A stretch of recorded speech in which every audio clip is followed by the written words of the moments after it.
I mean, you know, I'm sure you're aware, we've been trying to flip this guy, John Kline. The election's 10 days away. He's the congressman from Minnesota, and he's one of the worst on the environment. He's owned by the coal companies, and there's not even any coal mining in his district.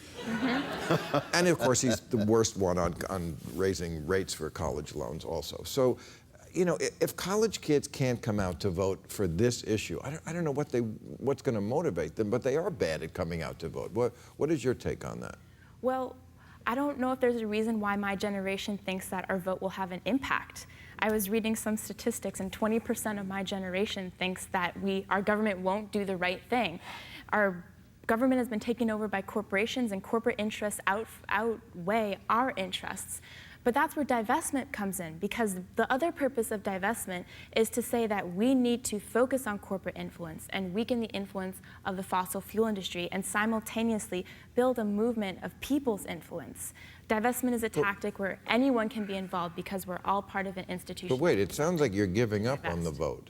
I'm not giving up on the vote. Please don't. I'm just saying that there are steps between here and a place where my generation can believe in the power of our vote. Right. Well, okay, that's important because, you know, it's easy to get cynical about leadership. I mean, there was an article in Rolling Stone last week from Paul Krugman. He called you out. Yeah, he was wrong. He was wrong. Well, let's get into it because he's my dear brother. All right, everyone's your dear brother. I mean, you know.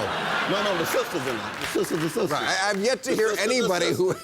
Okay. I could say Ted Bundy, my dear brother, Ted Bundy. But no, that's true.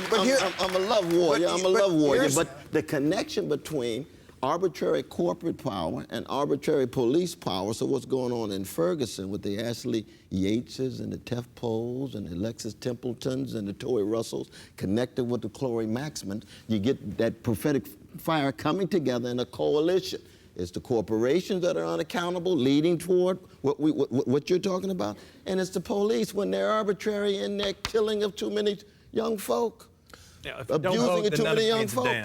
Okay. If you don't vote, none of it means a damn. But voting is not a fetish, though, brother. Voting is one element within a larger movement. That's what our sister said. Isn't that what you're saying? Yeah. Yes. One element within a larger movement. But there's a generation that was engaged and is now apathetic, and I understand that. But if they decide then they'd rather change the world by being a slacktivist rather than going out and voting, they're not only undermining our democracy, they are going to compound the problems we got right now. You got to vote 10 days out. Okay.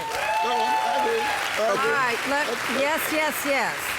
Let me commend you as a mother of girls for your activism. I might not agree with it, but you can have more impact than just being in politics. New Orleans was saved by young people. They are Teach for America. They are entrepreneurs. We're the #1 brain gain.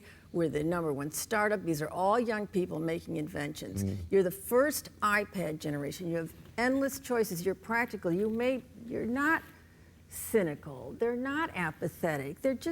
You're coming up with new options. So go for it, sister. Go for it. Politics is not the only thing, but do vote. As we say in Chicago, vote early and often. Yes, Chicago, the root of all evil in politics.